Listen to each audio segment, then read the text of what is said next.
ఈ 133 కులాలు ఏదైతే ఉన్నాయో తెలంగాణలో బీసీ కులాలని ఏకం కావాలని మేము పిలుపునిస్తా ఉన్నాం. చివరిగా ఇప్పుడు హైకోర్టు కూడా చెప్పింది ఎన్నికలు పెట్టాలని చెప్పి డెడ్ లైన్ కూడా పెడితే ఆ డేట్ కూడా దాటిపోయే పరిస్థితి.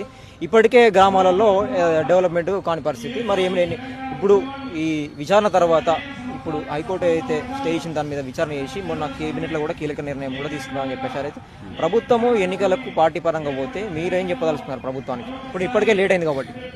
ఇప్పటికే లేట్ అయినా ఎప్పటికి లేట్ అయినా అయినా లేట్ అయింది కానీ ఒక నెలనో 10 రోజులు అటు ఇటు అయినా పర్వాలేదు కానీ చట్టపరంగా ఇస్తే బీసీలకు శాశ్వత పరిష్కారం దొరుకుతుంది. మాకు శాశ్వత పరిష్కారం అన్నము ఒకరోజు అన్నం దొరకడం కాదు, మాకు ప్రతిరోజు అన్నం దొరికేలా మాకు ఉపాధి దొరకాల. ఒక్కరోజు అన్నం ఎవరో పెడితే అడుక్కొని తినడం ఏంది? మేము బిచ్చగాలం కాదు కదా బీసీలం. మా హక్కులు మేము చేస్తే గవర్నమెంట్లు ఫామ్ అవుతున్నాయి. మా జనాభా ఇంత ఉంది, మరి మేమేమో అడుక్కునే స్థాయికి ఇంకెన్ని రోజులు ఉండాలండి?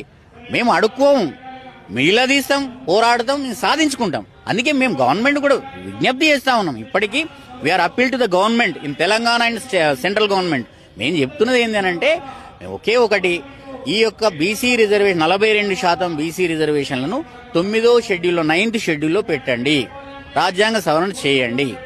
ఇది మా డిమాండ్, ఇదే డిమాండ్. దీన్ని ఖచ్చితంగా సాధించే వరకు మా పోరాటం ఆగదు.